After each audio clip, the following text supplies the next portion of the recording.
বিহু কৃষ্টি পৰিষদ শোণিতপুৰ জিলা সমিতিৰ বিহু নাচ ঢোল বাদনৰ সামৰণি অনুষ্ঠান।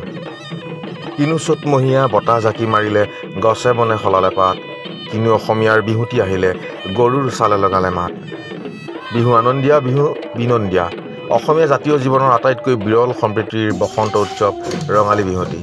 এই ৰঙালী বিহুৰ সন্মিলনক আদৰিবলৈ সমগ্ৰ ৰাজ্যবাসীৰ লগতে বিহু কৃষ্টি পৰিষদ শোণিতপুৰ জিলা সমিতিও দায়বদ্ধশীল। 24 মাৰ্চৰ পৰা 9 এপ্ৰিললৈ বিহু কৃষ্টি পৰিষদ শোণিতপুৰ জিলা সমিতিয়ে আয়োজন কৰা বিহু নাচ আৰু ঢোল বাদন আখৰাৰ সফল সামৰণিৰ মুহূৰ্তত জাতীয় শ্বহীদবেদীৰ চৰণ স্তম্ভত বন্তি প্ৰজ্বলন কৰি আগন্তুক ৰঙালী বিহুৰ শুভকামনা প্ৰদান কৰে বিহু কৃষ্টি পৰিষদ সন্মানীয় উপদেষ্টা জগন্নাথ বৰা ডাঙৰীয়াই।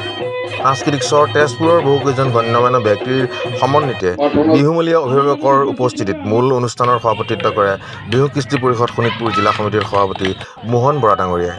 চাওক বিৰল প্ৰতিবেদন।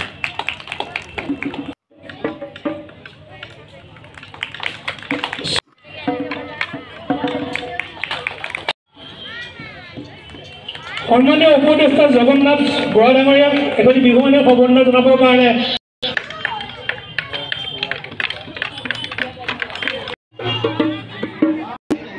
আমাৰ মাজৰে এগৰাকী অতি শ্ৰদ্ধাৰ